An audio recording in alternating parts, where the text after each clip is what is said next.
women have lost their value. Why does it always have to be about the men? First of all, there's nothing like equality between men and women. I bet some of our young girls felt like they were caged, and somehow they got the freedom, and it's mixing up things. Because you're a man, your fellow man will not come to harass you. Your fellow man will not come to drag you and telling you my color and be touching you anyhow. But they will do it to literally any girl they see on the road because she's a woman.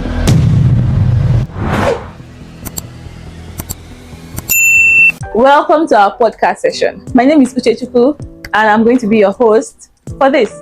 Today we have our prestigious guest. I better go.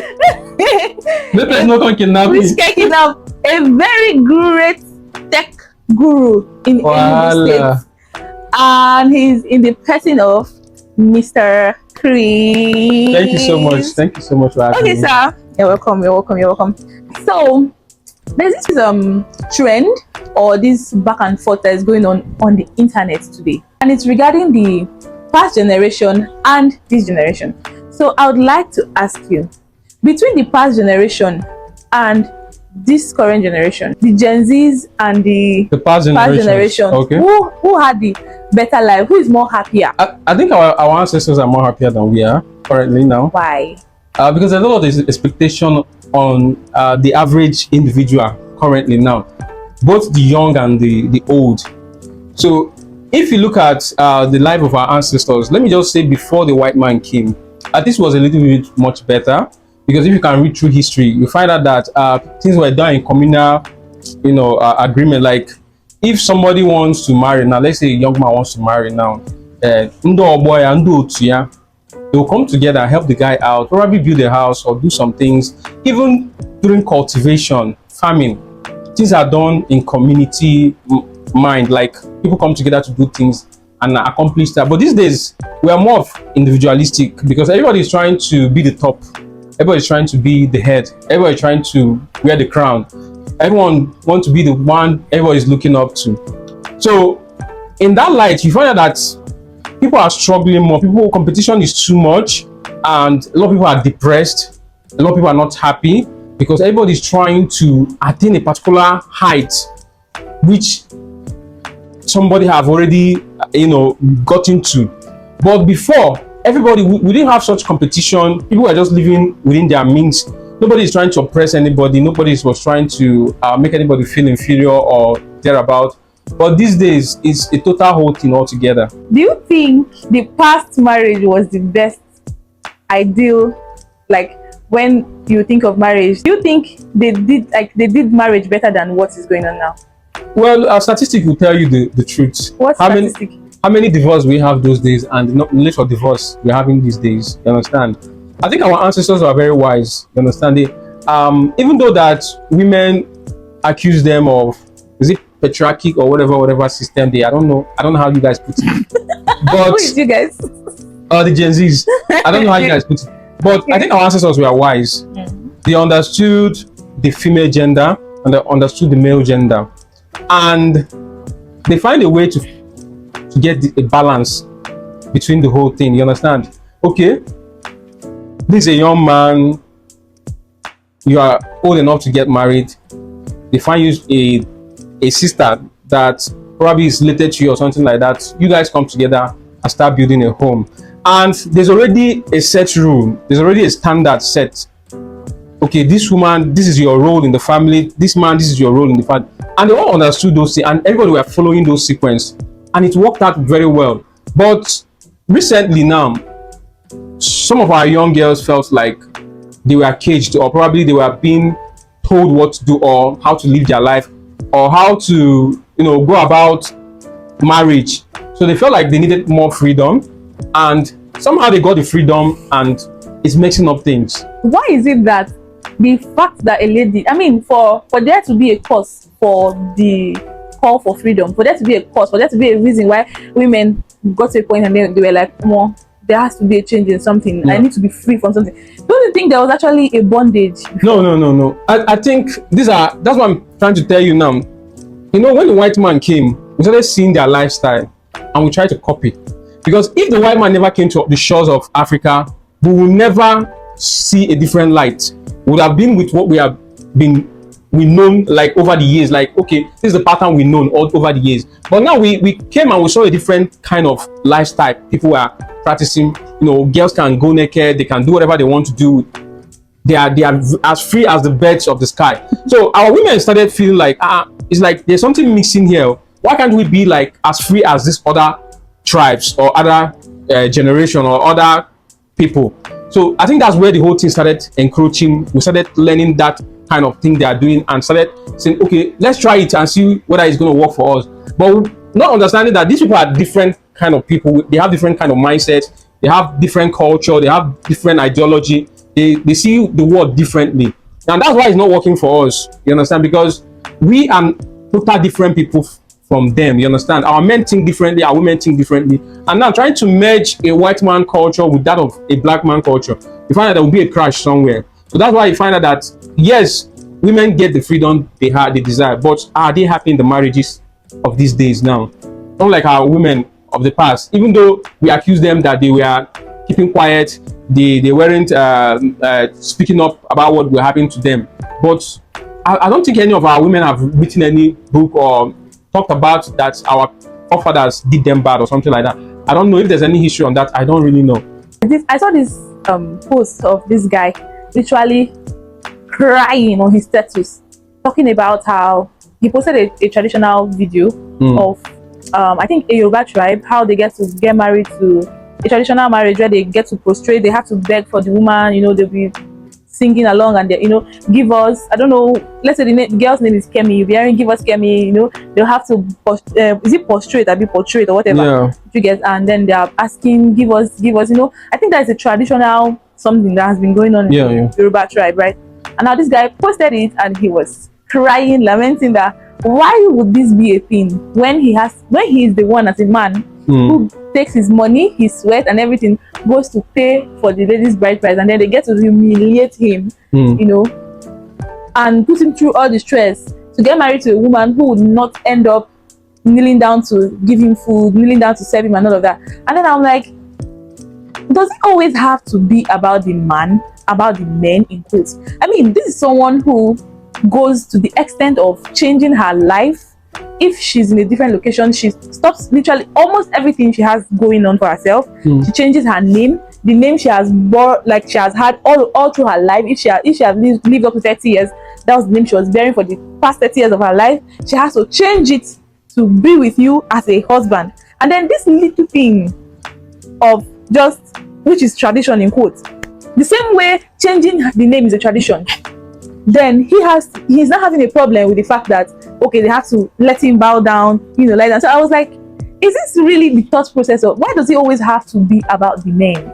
Well, coming to the question of bowing down, I think that's a traditional something, it's a cultural something, and if the culture demand he does that, fine. The Fulani tradition, they have to flog a man to show that he is qualified to marry a woman, and he has to take the stroke of Cain. You understand? So if culture demands that he does that for him to marry the lady, fine, it's something. Coming to the issue of is it always about men? I don't think men actually runs this world. If you understand how things work, very absolutely. The thing is that where we get it wrong is that women have lost their value. You understand? Women don't understand. Women don't understand their value again in the society. They don't understand their position, and that's why you see this whole issue of gender inequality, gender equality, blah blah blah, coming up. Because if women actually understand their position, I don't think we'll be having some of these questions like, so what should it be about men? We're supposed to understand. Educate us. First of all, there's nothing like equality between men and women. I don't know if you get.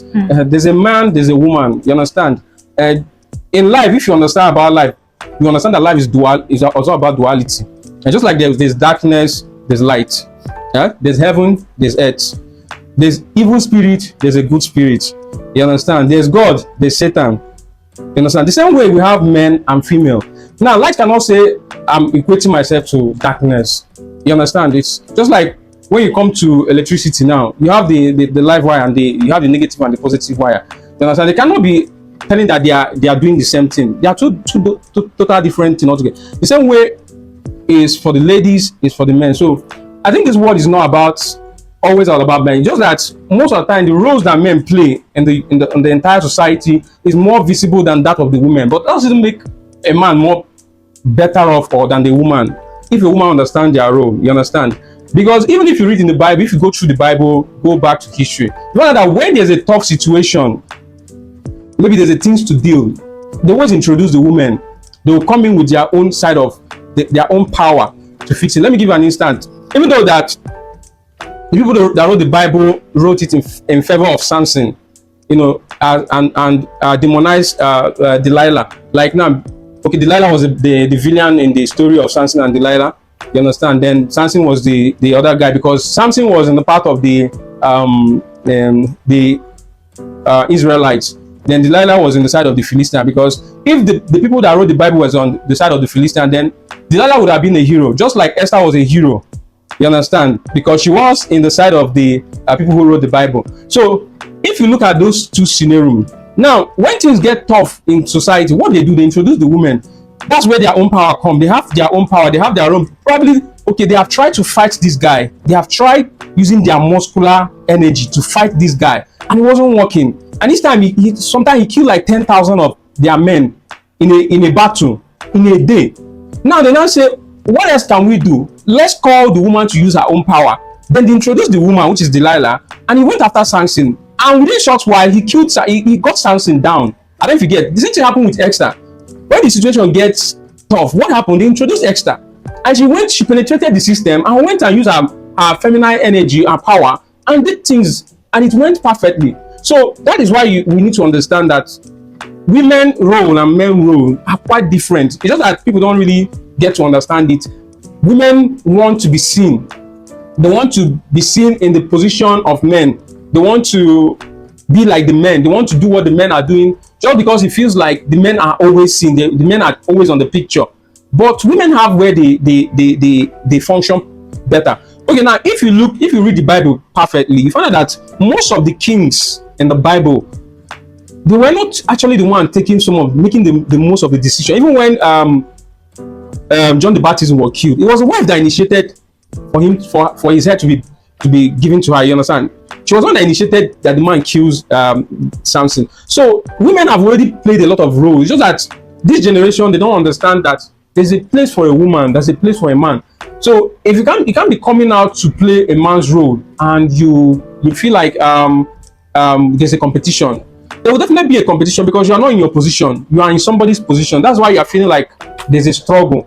Because if you know your place as a woman and a man knows his place as a man, there won't be crashes. Men are always on the front line. Naturally, men are on the front line. That's why they are always the one being seen. That's why they die the most. That's why they are being killed the most. That's why they hustle the most. That's why they make more of the money. That's why they take more of the risk, because that is where nature places them. They should be on the front line. Why the woman stay behind and do her own thing? I just wish it was as simple as you've said so far. I think when women clamor for equality, you people pay deaf ears. I think it's not necessarily about trying to literally become a man, like have muscles and all that. No, I think it's as a result of, most of the times, the position. When they try to say, like you rightly mentioned that women have a position. What is this position in question? Is it in the kitchen? Like, women, when they clamor to be seen, to be noticed, to be heard, to be treated equally, it's not necessarily to come and start measuring strength with a man. Obviously, men are supposed to be are created to be stronger than women physically, but it's not to reduce a woman to the point of her only place of importance will now be in the most minimal things that even a child self can do. When you hear most men talk about all these women have their own place, women should be in their own place, their place. That place you are hearing about, that place they are talking about is in the kitchen, in the house, taking care of the house, arranging the house, doing this and that. But most women, and it's not even as if the what is generally, or the basic needs now that was assigned to men to take care of, as they are the ones in the forefront. Most of them fall short of it. They don't take care of it. So these women want to also, and then some men take advantage of the fact that, okay, they are the ones catering, making money, you know, doing this and that, and then they take advantage of it and treat the women badly, right? It's not now necessarily about trying to take the man's position. It's about also being respected. That's what I think that the call for equality is, the cry for equality is. Respect me as a fellow human being. I mean, look at what is going on in the world generally, right? You can enter into the market now and just be doing and be going on your own, like freely, because you're a man. Your fellow man will not come to harass you. Your fellow man will not come to drag you and telling you my color